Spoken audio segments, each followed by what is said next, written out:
बहुत समय पहले की बात है। भारत में धारानगर नाम का एक राज्य हुआ करता था, जिसके राजा गंधर्व सेन थे। उनकी 4 रानियां थीं, जिनसे उन्हें 6 बेटे थे। सभी बेटे एक से बढ़कर एक पराक्रमी और बुद्धिमान। एक दिन अचानक राजा की मृत्यु हो गई और उनकी जगह उनके सबसे बड़े बेटे, जिनका नाम शंख था, उन्हें राजा बना दिया जाता है। शंख एक बहुत ही बुरा राजा साबित होता है और राज्य की स्थिति दिन प्रतिदिन खराब होती चली जाती है। प्रजा और सभी मंत्रीगण यही चाहते थे कि विक्रम, जो शंख के छोटे भाई थे, वो राजा बने। विक्रम से भी राज्य की दुर्दशा देखी नहीं जाती थी। एक दिन कुछ सिपाहियों की मदद से विक्रम ने शंख को मार दिया और स्वयं को राजा घोषित कर दिया, और वो फिर सुदृढ़ राजा बनके उभरा। प्रजा उनके राजकाज से बहुत ही खुश थी। धीरे धीरे विक्रम ने अपने राज्य का विस्तार करना शुरू कर दिया और एक दिन पूरे भारत के चक्रवर्ती राजा बन गए। काफी समय तक राज्य करने के बाद विक्रम के मन में एक अजीब विचार आता है। एक राजा के रूप में मैं धारानगर में बहुत लंबे समय से राज कर रहा हूँ, कभी बाहर ही नहीं गया। मुझे उन देशों, नगरों को भी देखना चाहिए जिनके नाम मैंने सुने हैं। अपने विचार पे विरोध होकर विक्रम ने अपने छोटे भाई भारथारी को राजकाज सौंप दिया और योगी का वेश धारण कर निकल गए। धारानगर में एक परम तपस्वी ब्राह्मण रहते थे, जिनकी तपस्या से प्रसन्न होकर देवता उन्हें एक फल देते हैं और कहते हैं कि जो भी इस फल को खाएगा वो अमर हो जाएगा। ब्राह्मण ने वो फल लाकर अपनी पत्नी को दिया और देवता वाली बात बताई।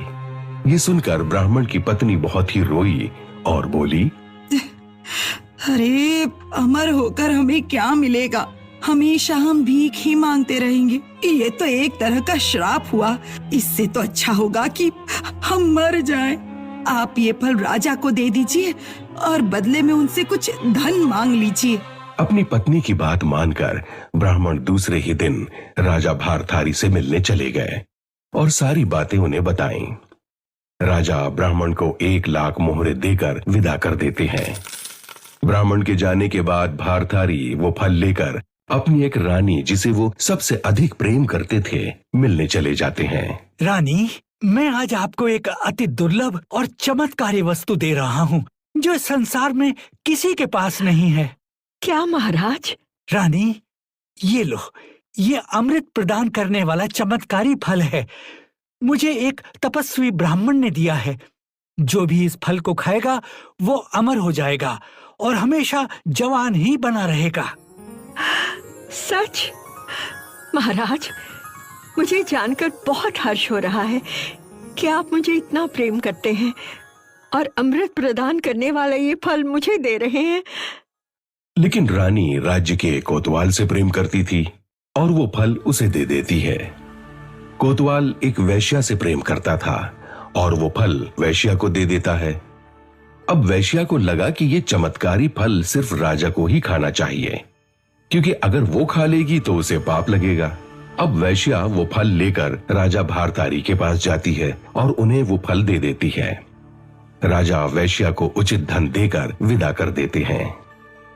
राजा भारथारी फल को देखते ही पहचान जाते हैं और मन ही मन दुखी भी होते हैं, लेकिन वो अपना दुख किसी से साझा नहीं करते। वो सीधे अपनी चहीती रानी से बात करने महल चले जाते हैं। रानी, उस चमत्कारी फल का आपने क्या किया जो मैंने आपको दिया था? महाराज, वो तो मैंने कब का खा लिया। अच्छा, आपने वो फल कब खा लिया? जी महाराज। रानी, अगर आपने वो फल खा लिया है तो फिर ये क्या है? महाराज, वो फल देखते ही रानी बुरी तरह से घबरा जाती है और राजा को सारी बातें सच सच बता देती है। इसके बाद राजा भारथारी ने अपने गुप्तचरों से पता लगवाया और तब उन्हें जाकर सारी बातें विस्तार से पता चली। सारी बातें जानने के बाद भारथारी बहुत दुखी और उदासीन हो जाते हैं। बार बार उनके मन में बस एक ही विचार उठता है, ये दुनिया सिर्फ एक माया जाल है और कुछ नहीं। यहाँ कोई अपना नहीं है, सब रिश्ते नाते स्वार्थ से जुड़े हैं। बस एक ईश्वर ही है जो इन माया जालों से परे है और कभी विश्वासघात नहीं करते। मुझे ईश्वर की शरण में ही जाना चाहिए। राजा भारतारी ने वो चमत्कारी फल धुलवाकर स्वयं ही खा लिया और फिर योगी का भेष धारण करके राजपाट छोड़कर वन चले गए तपस्या करने। राजा भारतारी के वन में चले जाने से विक्रम की गद्दी अब सूनी हो गई थी। जब राजा इंद्र को इस बात की सूचना मिली तो उन्होंने शीघ्र ही अपने एक विश्वसनीय देव को धारानगर की रखवाली के लिए भेज दिया। वो देव दिन रात धारानगर में रहने लगा और उसकी रखवाली करने लगा। राजा भारतारी के राजपाट छोड़कर वन में जाने की बात आग की लपटों की तरह चारों तरफ फैल गई। भारत के हर राज्य और नगरों में ये बात चर्चा का विषय बन गई। जब विक्रम को ये बात मालूम हुई तो वो अपने राज्य लौट आए। मध्य रात्रि का समय था जब विक्रम अपने राज्य में प्रवेश करने ही वाले थे कि उन्हें एक आवाज सुनाई दी। कौन हो तुम और मध्य रात्रि में इस राज्य में क्यों प्रवेश कर रहे हो? वहीं रहो, खड़े हो जाओ अपनी जगह पर और अपना परिचय दो। मैं विक्रम हूं, ये मेरा राज्य है। तुम कौन हो मुझसे पूछने वाले और मुझे रोकने वाले? मैं एक देव हूं और राजा इंद्र के कहने पर इस राज्य की रखवाली कर रहा हूं। अगर तुम सच में राजा विक्रम हो तो पहले मुझसे युद्ध करो और उसके बाद ही इस राज्य में प्रवेश कर सकते हो। देव की चुनौती सुनते ही राजा विक्रम लड़ाई के लिए तैयार हो जाते हैं। दोनों में लड़ाई छिड़ जाती है और थोड़ी ही देर में राजा विक्रम देव को हरा देते हैं और उनके सीने पर चढ़ बैठते हैं।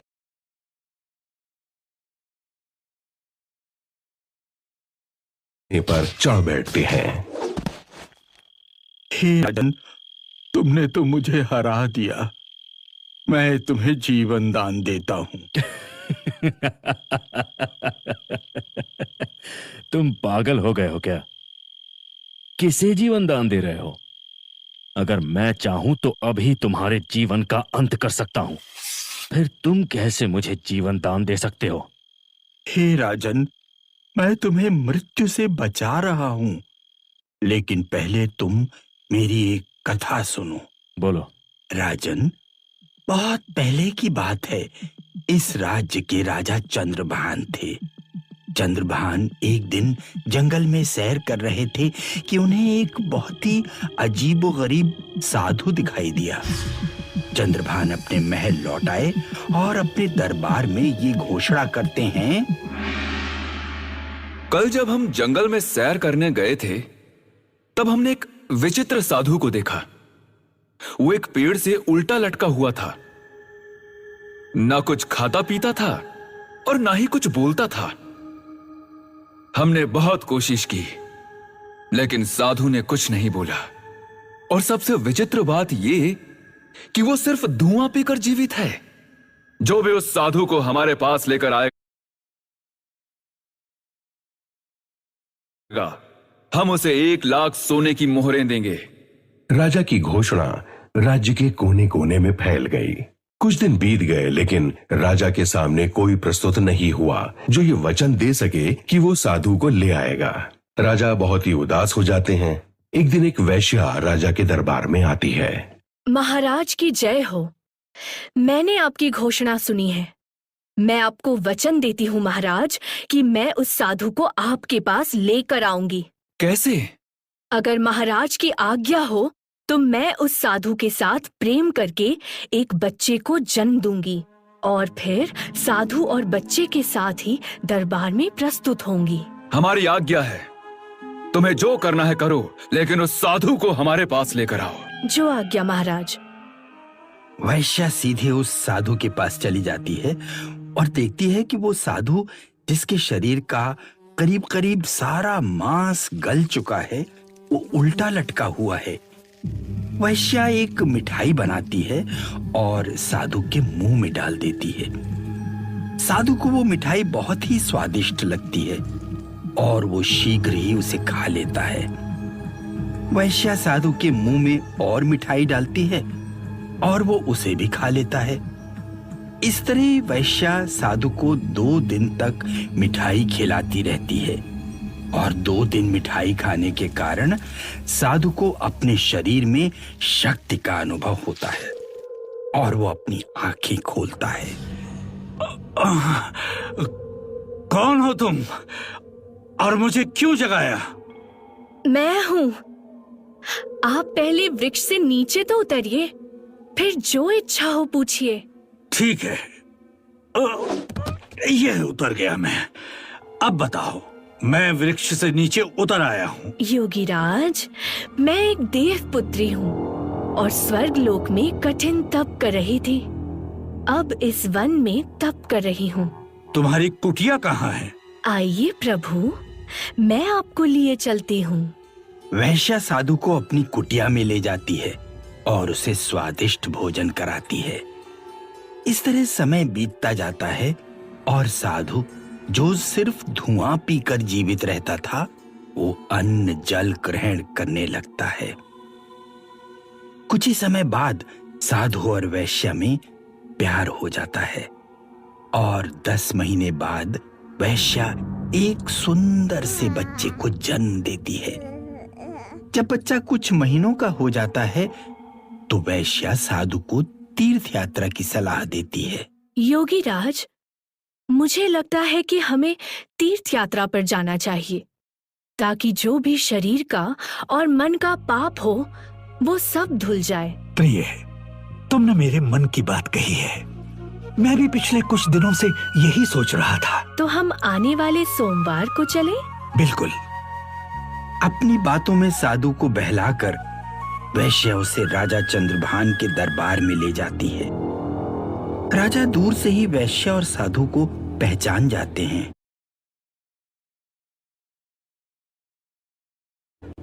अरे वो देखो, ये तो वही वैश्या है ना जिसने हमें वचन दिया था कि वो साधु को लेकर आएगी। क्यों मंत्री? जी महाराज, आपने बिल्कुल सही पहचाना। ये वही वैश्या है।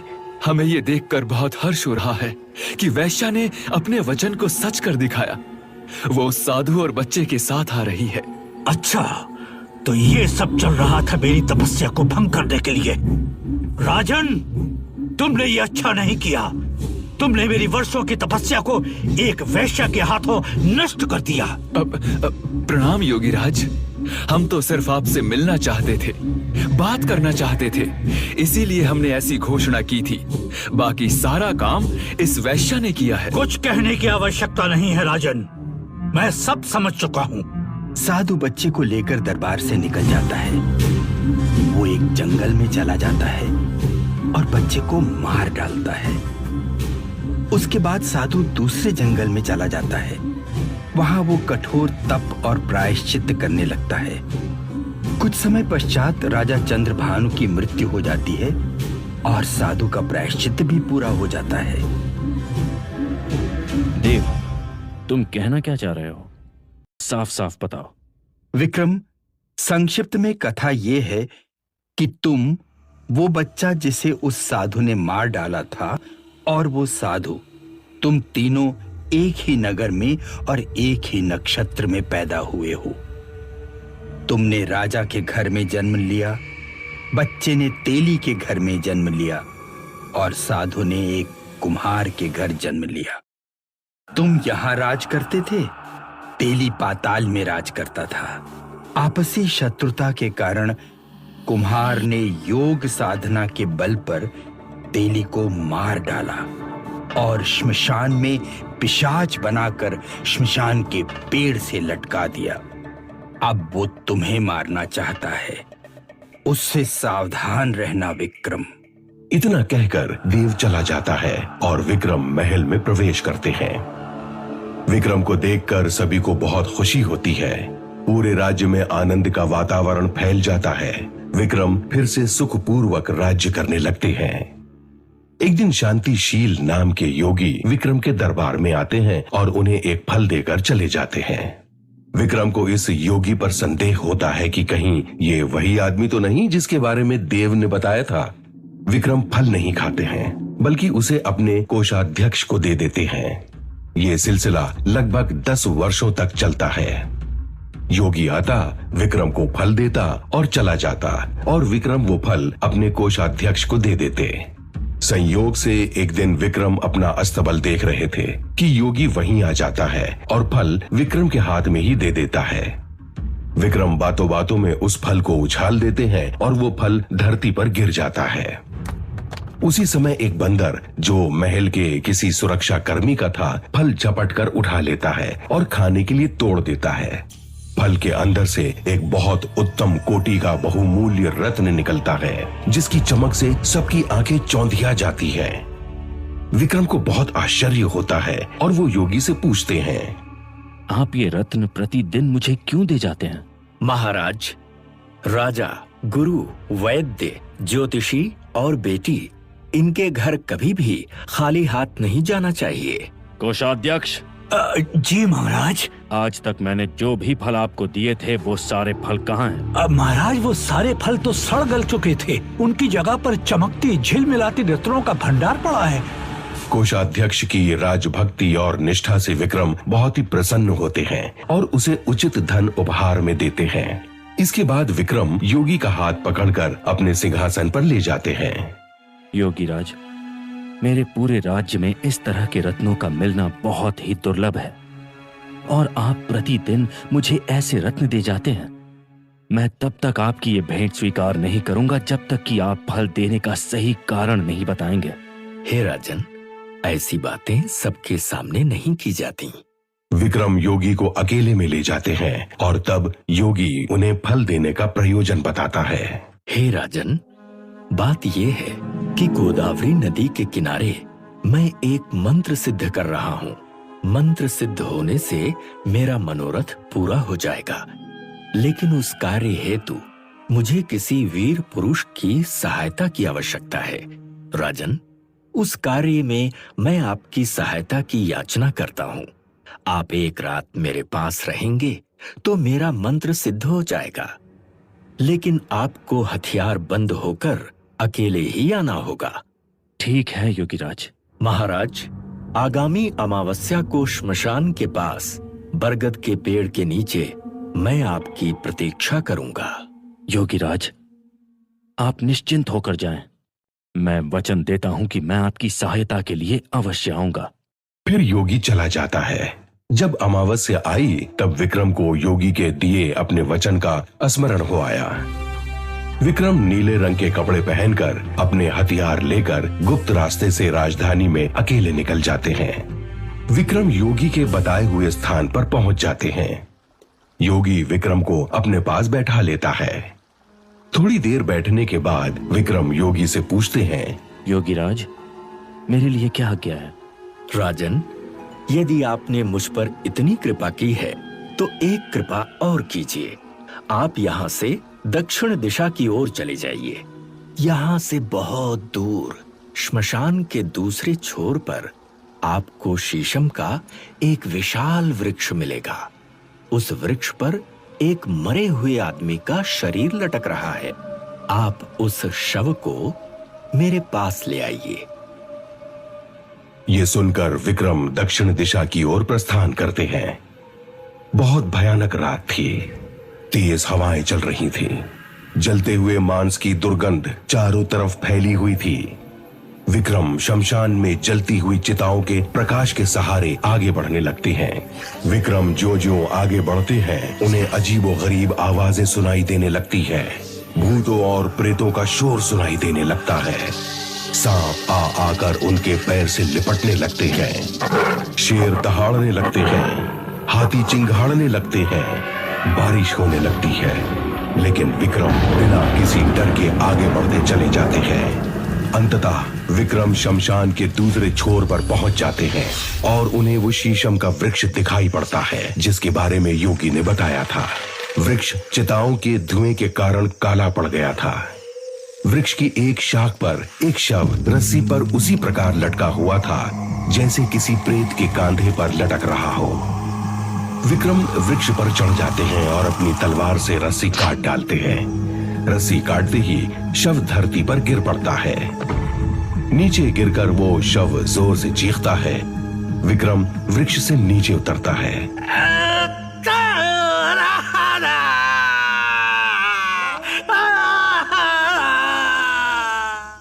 तुम कौन हो?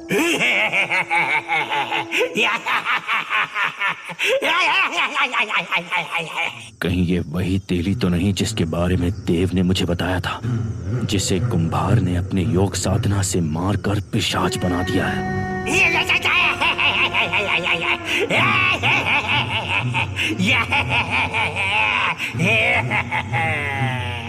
बताओ, तुम कौन हो?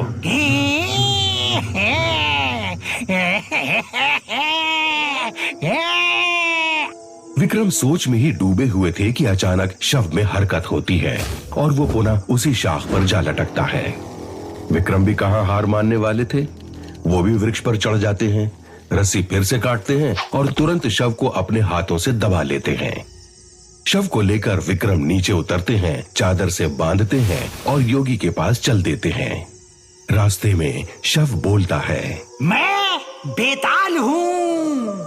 तुम कौन हो और मुझे कहाँ लेकर जा रहे हो? मेरा नाम विक्रम है। मैं धरा नगर का राजा हूँ। मैं तुम्हें योगी के पास ले जा रहा हूँ। लेकिन मैं एक शर्त पर चलूंगा। कैसी शर्त? रास्ते भर तुम्हें मौन रहना होगा। अगर तुमने मौन तोड़ा तो मैं तुम्हारी पकड़ से छूटकर अपने स्थान लौट जाऊंगा।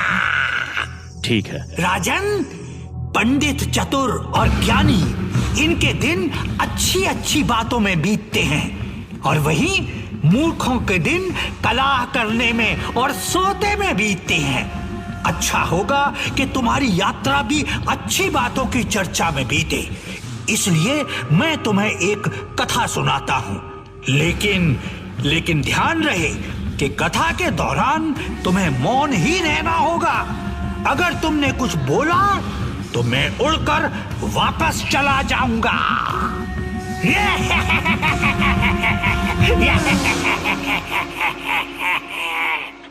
और इसी तरह बेताल राजा विक्रम को एक बहुत ही रोचक कहानी सुनाना शुरू करता है। कहानी के बीच में बेताल विक्रम को छेड़ता है और उसकी सूझबूझ की परीक्षा भी लेता है। चलिए सुनते हैं अगले भाग में विक्रम और बेताल के बीच क्या क्या घटित होता है।